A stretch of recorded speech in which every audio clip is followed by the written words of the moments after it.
si j'ai bien compris, vous avez beaucoup de liquidités. Et donc, est-ce que ça veut dire qu'il n'y a pas suffisamment de projets à financer, si j'ai bien compris? Et du coup, qu'est-ce qui se passe? Est-ce que déjà j'ai bien compris? Et qu'est-ce que vous faites pour... Non, tout à fait. Non, mais alors si vous voulez, alors le paradoxe des banques alternatives, alors c'est pas seulement là-bas, tout le secteur des banques alternatives en Italie, en France, a à peu près le même problème. Ils ont eu le même problème et ils l'ont toujours, c'est que du côté du passif du bilan, donc l'arrivée de fonds, c'est un peu le boom. C'est-à-dire, il y a eu plein de raisons pour lesquelles beaucoup de déposants, en tout cas en proportion de la taille de ces banques, ont voulu sortir leur argent de la BNP, de la Crédit Suisse, je sais pas quoi, pour le déposer à la BAS. Du coup, la BAS se retrouve, entre guillemets, c'est un paradoxe, on a l'impression que les banques doivent être contentes de recevoir plein de liquidités. En fait, par moment, elles refusent pas de clients, mais ça pose le problème de savoir, une fois que ces comptes sont crédités chez nous, il faut les rémunérer, surtout quand c'est des comptes, en tout cas quand c'est des comptes d'épargne. Et du coup, il faut essayer à l'actif du bilan d'avoir une liquidité qui rapporte entre guillemets quelque chose. Soit on fait des crédits soit on la place quelque part. Alors, le problème de la surliquidité, il intervient de la manière suivante. Si on a trop de liquidité, effectivement, par rapport aux projets qui, a priori, entrent dans nos priorités, dans nos critères, soit on prend le risque d'avoir une faible rémunération du reste de la liquidité, qui n'est pas investie dans les crédits, soit on essaye d'amener les propriétaires de comptes à plutôt investir leur argent en placement, et ça c'est une dynamique qui existe dans toutes les banques. On essaie de divertir les comptes d'épargne vers des placements financiers, avec tous les risques que Dominique a mentionnés quand il s'agit de banques standards. Mais même la banque alternative se pose la question, j'en ai pas tellement parlé, mais est-ce qu'on peut faire de la spéculation sur les marchés boursiers, etc. Soit, troisième possibilité, on relâche nos critères sur les crédits et on fait plus de crédits. Pour l'instant, la BAS lutte, me semble-t-il, tel que je vois les choses, lutte pour ne pas tomber dans ce piège-là et pour faire de l'investissement boursier de manière aussi cohérente que possible avec le reste de sa philosophie. Du coup, il y a un vrai problème de gestion de la liquidité excédentaire. Et là, ce sont des pertes. La banque, en tout cas des manques à gagner que fait la banque. Mais ce manque à gagner qu'elle accepte de faire est cohérent, je pense, avec son projet d'ensemble, qui est de ne pas relâcher trop les critères sur le reste des choses. Mais vous vouliez faire la suite. C'est pas ça que vous vouliez savoir, peut-être? Non. Ah. C'est que je suis très étonné qu'il n'y ait pas suffisamment de projets qui aillent dans ces sens-là, en fait. Donc, comment vous le comprenez? Est-ce qu'ils n'existent pas? Est-ce qu'ils sont pris par des secteurs traditionnels? C'est ça le sens de ma question. Dominique, ouais. Je connais une expérience qui est comparable en France, c'est la NEF, la Nouvelle Économie Fraternelle, qui est en train de devenir une vraie banque, d'ailleurs, à part entière. Avant, c'était une institution financière. Et ils nous disent, on discute beaucoup avec eux, parce qu'on est très intéressés aussi par cette expérience, ils nous disent, ne venez pas trop nombreux tout de suite, parce que déposez votre argent, parce que c'est plus un problème d'excès de dépôt, en quelque sorte, que d'insuffisance de projets. Il y a des projets, mais et ça pose un autre problème, c'est le problème de la croissance de l'entreprise.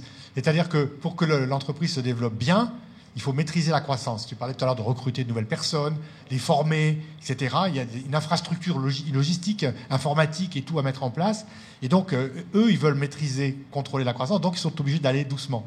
Et du coup, il ne faut pas qu'il y ait trop d'à-coups. Voilà. Mais c'est exactement ce que tu dis. Mais alors, il y a juste à côté de vous un collaborateur de la BAS qui voulait peut-être rajouter quelque chose. Oui, parce que comme je suis un de ces transfuges dont mentionnait Christian tout à l'heure, mais je travaille à la BAS depuis très longtemps.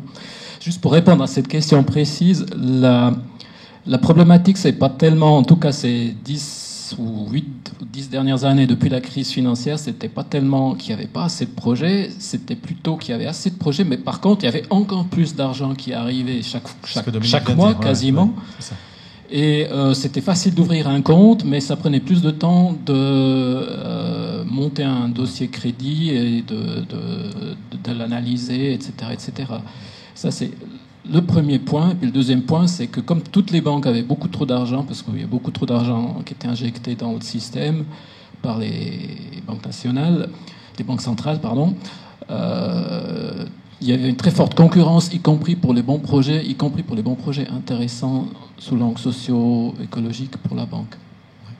Alors, voilà, est-ce que j'ai pu répondre à la question? Mais j'insiste quand même sur le fait qu'on doit quand même dire, en tant qu'économiste en tout cas, qu'il s'agit d'une insuffisance du nombre de projets. Pourquoi? Parce que les banques traditionnelles, les banques classiques, elles ont quasiment jamais d'insuffisance de projets. Quand elles reçoivent des fonds en plus, au contraire, elles créent même des crédits sur des fonds qu'elles n'ont pas. Pourquoi? Parce qu'elles sont totalement indiscriminantes. Elles vont chercher des crédits quand il leur en manque. Parce qu'elles n'ont pas de restrictions sur ce qu'elles peuvent financer, ce qu'elles sont d'accord de financer. Quasiment pas. Et quand vous n'avez aucune restriction, aucune sélectivité sur ce que vous financez, vous allez dans... Alors évidemment, si l'économie est en crise profonde, alors là, vous retrouvez, comme tout le reste de l'économie, le bec dans l'eau parce que vous avez engagé trop de crédits qui commencent à s'effondrer, etc. Mais à part ça, vous n'avez pas ce problème de devoir vous restreindre au niveau de votre actif alors que votre passif grossit. En général, l'actif des banques traditionnelles, il suit à peu près l'augmentation du passif sans énormément d'à-coups, en tout cas avec beaucoup moins d'à-coups qu'effectivement pour les banques éthiques qui ont des critères qui les empêchent de croître et de gonfler trop rapidement. Et c'est le but d'ailleurs, mais ça pose des problèmes de gestion à travers le temps, effectivement. J'ai une question pour compléter ce que tu as dit. Tu n'as pas trop insisté, mais je pense, parce que c'est une question de disponibilité de temps, ce qui caractérise l'opposition qu'on peut faire entre les banques traditionnelles et les banques éthiques, c'est que les banques éthiques explicitent totalement ce qu'elles font de l'argent que vous leur confiez. Alors que quand vous allez dans une banque traditionnelle, vous avez un compte de dépôt, vous ne savez pas à quoi sert votre argent. Et je crois que c'est très important que dans notre bagarre à nous, comme usagers et comme citoyens, etc., y compris vis-à-vis des banques traditionnelles, on exige de plus en plus de savoir où va notre argent. Et ça, c'est très important. Et vous, je ne sais pas pour la BAS, tu n'en as pas trop parlé, mais je pense que ça fait partie de la charte éthique, c'est de dire où va l'argent des déposants. Notamment parce que si les déposants regardent les critères que j'ai vite alignés là, ils savent à peu près. Pour une banque traditionnelle, tout ce que vous savez, c'est que la banque va se servir de vos dépôts comme d'un levier uniquement, parce qu'elle va prêter beaucoup plus, pour faire des prêts tous azimuts, dont le but est de faire un profit maximal. C'est tout ce que vous savez. Et d'ailleurs, la plupart des clients, il faut bien être honnête, s'en accommodent parfaitement. Et s'en fichent complètement de savoir ce qu'on fait avec leur argent. Mais tu as raison de dire, c'est au niveau du changement social et du changement de la finance, c'est nous qui sommes les acteurs en pointe, d'une certaine manière, en exigeant à la fois de nos banquiers et de nos gestionnaires de fortune, nos placeurs, qu'ils nous disent exactement ce qu'ils font, qu'ils spécifient autant que possible les choses. Oui. Je remercie les renseignements qu'on a reçus là. Pour ma part, il ne faut pas oublier que le franc suisse et les banques suisses sont des banques refuges quand il y a des problèmes sur le plan mondial, et que à un moment donné, parce que comme artisan, on a vécu le problème où dans les années 80, l'argent a afflué, et tout d'un coup, dans les années 90, l'argent qui débordait dans les banques, il a manqué. Et alors, le crédit a passé de 2% à 8-10% en quelques années. Et ici, on est un petit pays, un petit marché, mais avec une monnaie forte. Il ne faut pas oublier qu'on subit les contre-coups du marché mondial. Et maintenant, je ne pense pas qu'il faut attendre d'une banque qui a pas 30 ans, si j'ai bien compris. La Banque alternative suisse est une jeune banque qui fait quelque chose de nouveau Et je crois qu'il ne faut pas arriver à comprendre, comment il faut dire, dans une séance ainsi, à pouvoir tout expliquer. Parce que je crois que la Banque aura son assemblée annuelle à Lausanne cette année. Et j'invite alors tous ceux qui veulent des renseignements sur la base qui viennent à l'assemblée annuelle qui aura lieu dans quelques mois. Et pour tous ceux qui sont intéressés, eh bien, vous aurez les renseignements et vous pourrez demander là-bas des renseignements aux professionnels. Je voudrais juste, puisque la parole débordait sur l'orateur qui a passé avant, j'ai été époustouflé du fait que ce qu'on a entendu, c'était un lanceur d'alerte qui fait que sur la Banque mondiale, sur le marché mondial de l'argent, on a des tas de choses qui sont incompréhensibles pour le citoyen et les gens qui raisonnent normalement en chef d'entreprise ou en particulier responsable. Et je voudrais juste situer l'idée qui me vient maintenant, c'est que la Banque mondiale est gérée par des gourous. C'est des gourous qui ont des sectes, c'est des sectes financières. Et l'idée m'est venue il y a 3 minutes, c'est que les sectes financières ici sont des dieux de l'argent. Et on n'a rien à voir avec l'économie normale des gens, de ce qui a été l'économie bancaire jusqu'il y a moins d'un siècle, où la banque recevait le dépôt de ceux qui avaient de l'argent à déposer, et puis avec ça, ils finançaient les entreprises, ils finançaient l'économie. Et comme monsieur l'a très bien expliqué, maintenant, ce n'est plus du tout ça, la banque. C'est tout à fait autre chose. Et je suis très heureux que ce problème d'ensemble ait été pris dans ce cycle de conférences. Mais on ne va pas épuiser le problème ce soir. Voilà. Je vous remercie pour toutes les indications que j'ai données. Je reprends la parole juste pour revenir sur ce que disait mon voisin et pour appuyer ce que disait monsieur Dominique par rapport au financement d'entreprises. On a 80% quasiment d'économie des cantons romands qui est basé sur les petites et moyennes entreprises. Et c'est un très riche terroir d'entrepreneuriat qui a le malheur par contre d'être très axé sur le fintech, biotech, cleantech, c'est-à-dire si vous cherchez des financements aujourd'hui, c'est dans ces secteurs que vous trouvez. Par contre, il y a énormément de sociétés qui ne sont pas dans ces secteurs et qui ne trouvent pas de financement. Donc la question, c'est peut-être pas tant de se demander s'il y a assez de projets ou s'ils correspondent à vos critères, c'est peut-être savoir si vous êtes assez visible. Parce que dans beaucoup des réunions qu'on a, que ce soit aux chambres du commerce, que ce soit dans le canton de Vaud, on a Innovo, il y a Génie Lamache-Neuve, il y a plein d'organismes d'incubateurs. Je fais partie de plusieurs de ces groupes parce que j'ai une start-up. On n'entend pas parler beaucoup de votre banque. Donc ce serait peut-être à moi d'attirer, je peux vous en donner une liste déjà de 5 autres start-up sociales comme la mienne et écologiques qui n'ont pas trouvé de financement depuis les 6 derniers mois pour leur projet. D'accord, merci.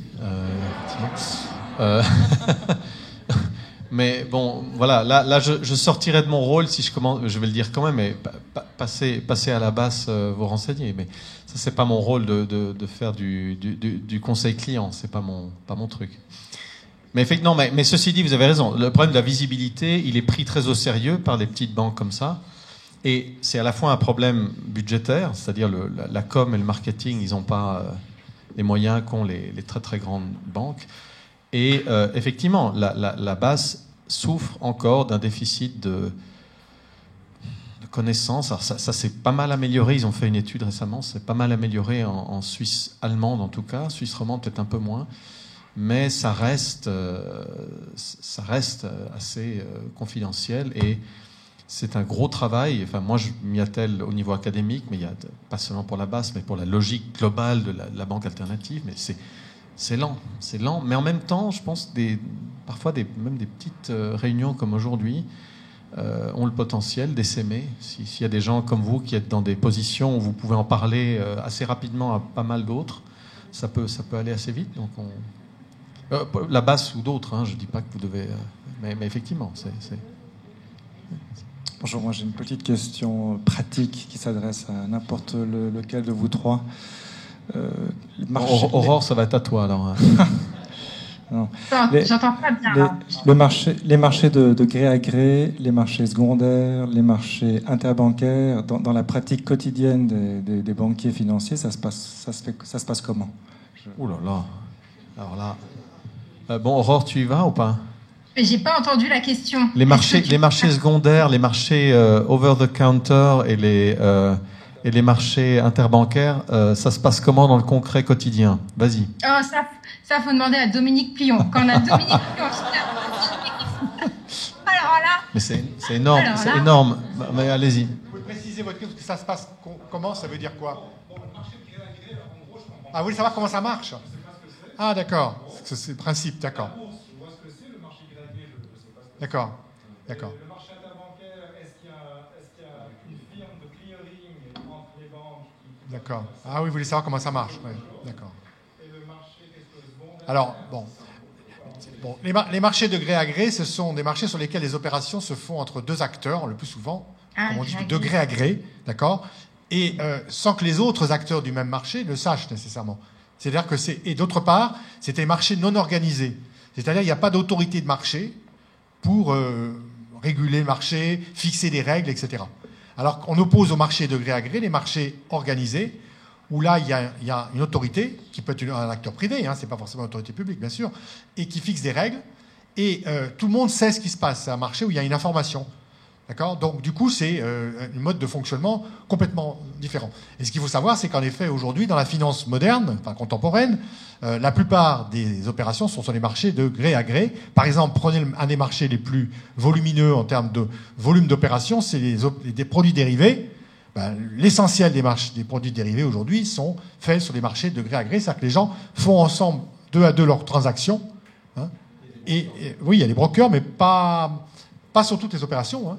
C'est ça. Donc, et du coup, pour les autorités, un des problèmes, c'est que les autorités ne connaissent pas bien ces marchés, puisqu'ils se déroulent d'une manière assez opaque. Et c'est un vrai problème, parce que quand ils sont souvent très spéculatifs, les autorités ont du mal. Par exemple, sur certains produits de spéculation contre la dette, là, les autorités se plaignaient, la BRI, il y a une banque qui était à Bâle, d'ailleurs en Suisse, la Banque des règlements internationaux, on l'appelle souvent la banque des banques centrales, qui est un peu l'autorité qui supervise ou surveille l'ensemble des marchés, et qui se plaignait de ce qu'elle ne connaissait pas les opérations, et que du coup, les vagues spéculatives qui pouvaient être très dangereuses, eh bien, n'étaient pas bien informées, parce que c'est un marché totalement opaque. Voilà. Ben, on fait une opération tous les deux et on est sur du gré à gré. Si je suis dans une banque, j'utilise quand même une plateforme Internet qui permet de me joindre à vous. Je ne vois pas. Est-ce que ça se fait par téléphone?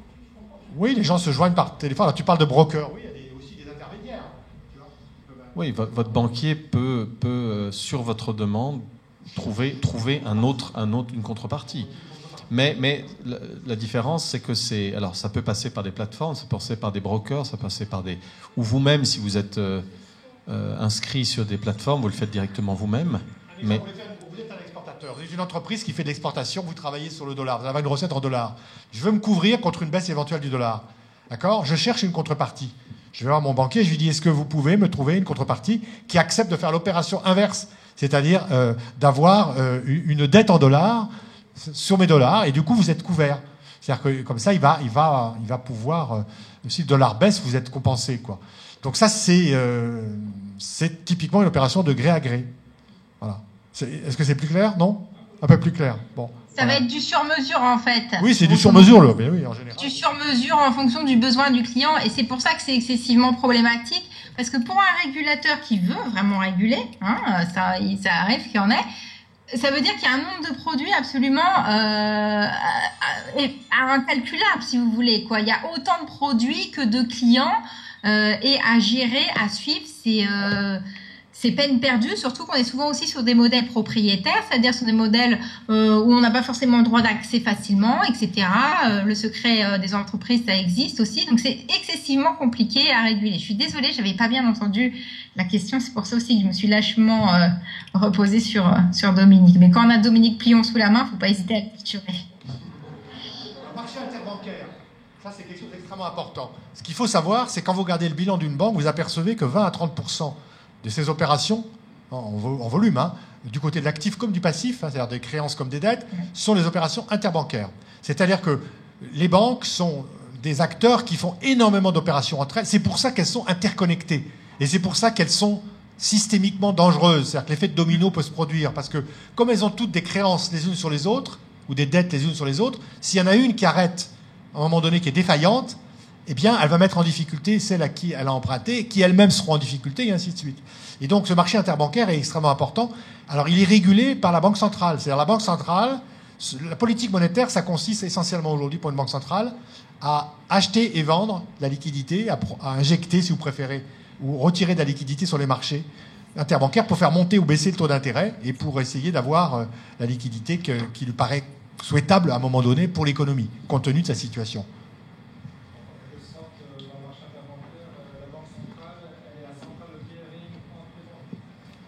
Elle est très informée sur ce qui se passe, pour le coup là, elle le sait, et elle intervient pour essayer d'injecter ou de pomper la liquidité si ça lui paraît nécessaire.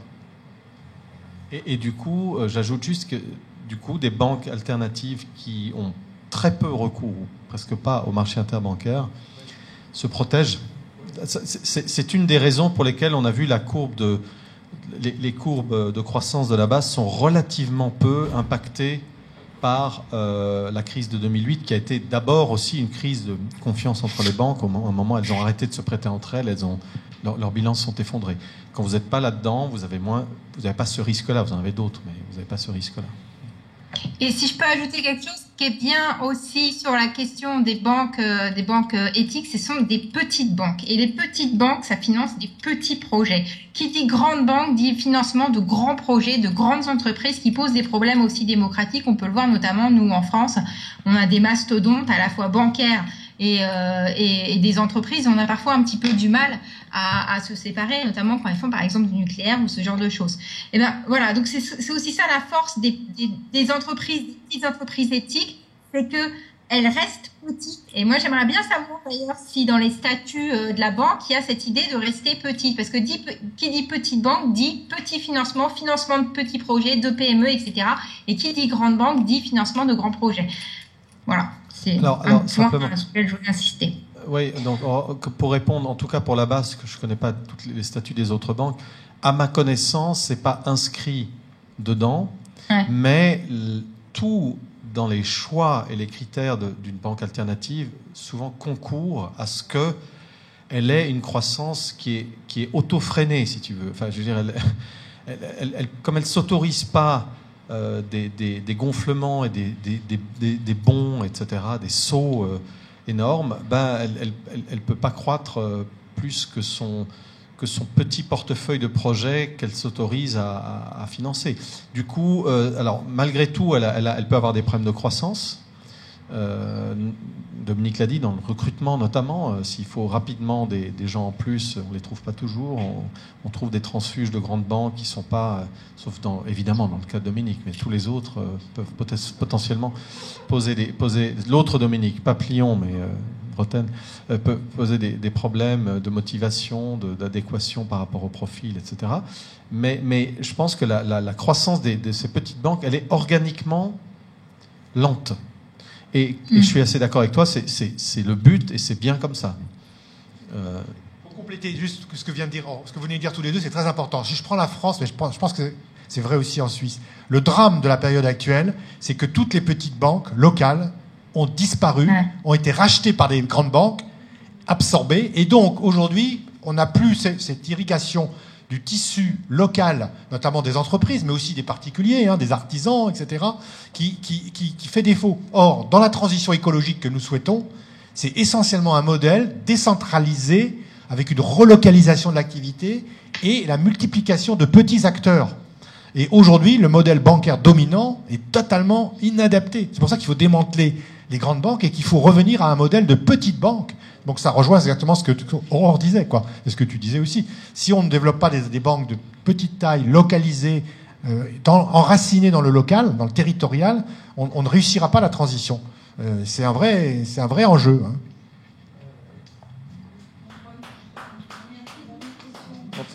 En fait, j'ai 3 questions. Oula. Une seule? Non, c'est pas assez. Vous prenez la plus importante. La plus importante. Ouais, c'est pas cool. Hein. Non, allez-y. Non, deux questions. Ouais. Allez, deux. Une, par rapport aux banques publiques.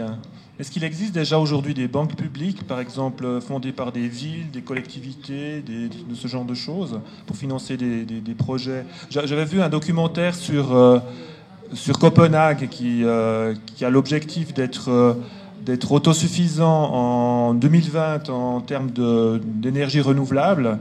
Et ils ont des financements d'éoliennes par des participations de la population. Je me suis demandé, là, à l'instant, est-ce que ça passe par une banque publique, une banque fondée par la ville, comment ça fonctionne, ce genre de choses? Alors, moi, je ne sais pas pour Copenhague. Oui. Ce que je sais, c'est que dans les différents pays, il y a des banques publiques qui jouent un rôle plus ou moins important. Il y a une banque publique en Allemagne qui est très importante et qui, comme c'est un pays fédéral, qui a des actions locales importantes, qui est très décentralisée. En France, nous avons la BPI, qui a été créée il y a peu de temps, la Banque publique d'investissement, qui est toute petite, mais dont l'un des objectifs, c'est d'être très en lien avec les territoires.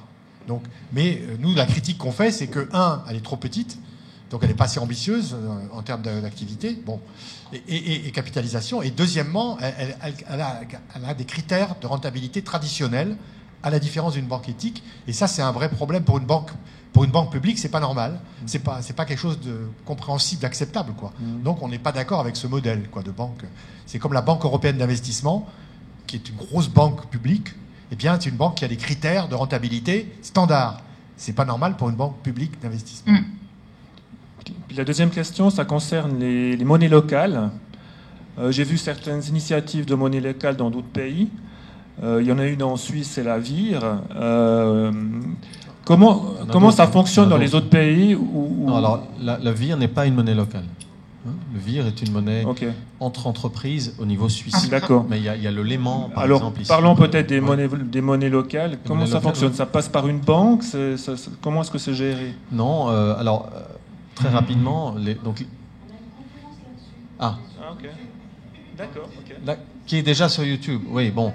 Alors, je dis quand même juste quelques petits mots. Non, donc, en principe, une monnaie locale peut se passer de toute intervention bancaire, notamment si elle fonctionne sur ce qu'on appelle le principe du crédit mutualisé ou du crédit réciproque, ou en fait, comme les CEL, par exemple.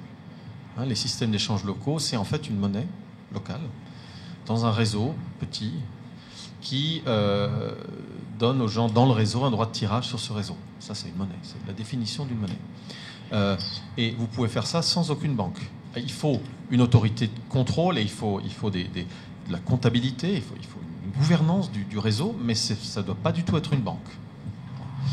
En revanche, et ça a été le cas par exemple pour le Léman, la BAS a été approchée de ce côté-là en disant est-ce qu'une banque ne pourrait pas assurer ce qu'on appelle le nantissement initial de la monnaie? Alors ça veut dire quoi? Ça veut dire que quand une monnaie est lancée, pour qu'elle ait une meilleure chance de circuler et d'être sécurisée, il faut peut-être, dans certains cas en tout cas, que provisoirement du moins, il y ait un fonds de sécurité qui soit créé, où au départ, on achète la monnaie locale contre des francs suisses, par exemple, qui restent déposés, une sorte d'étalon monnaie, d'étalon francs suisses, si vous voulez, enfin, ou de backing par le franc suisse. Et du coup, n'importe quel détenteur de cette monnaie locale pourra, un certain temps, ou pour toujours, ça dépend, revenir en arrière et récupérer des francs suisses si jamais il ou elle n'a plus envie de détenir, pour des raisons X, perd confiance dans la monnaie, n'a plus envie de la détenir.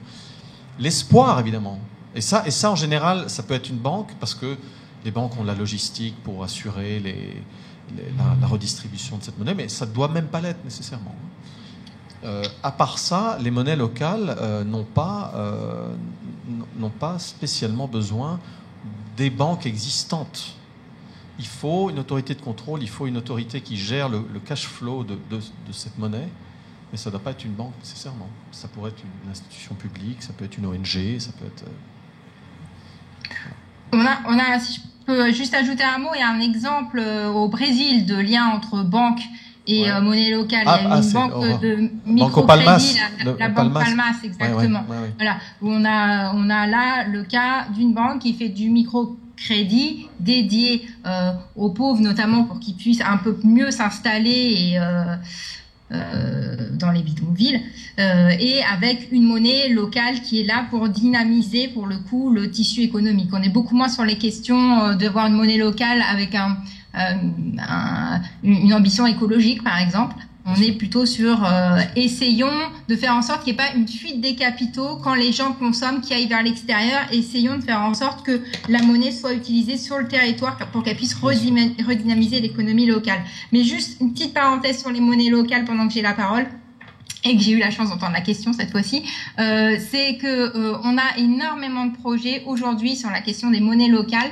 Tous n'aboutissent pas, il faut le savoir, et tous, même quand ils aboutissent, c'est-à-dire que la monnaie fonctionne, etc., n'ont pas forcément des effets économiques patents. Par contre, ce qui est assez fantastique dans ces projets-là, c'est que ça permet aux citoyens d'à la fois comprendre le phénomène monétaire, dont on parle relativement peu, en règle générale, et de se réapproprier la monnaie, qui est un élément, à mon avis, de démocratique relativement important. Donc voilà, sur la question des monnaies locales, c'est pas non plus, à mon avis, la solution miracle à tous les problèmes. Tous les problèmes sont pas monétaires et toutes les solutions sont pas forcément monétaires non plus.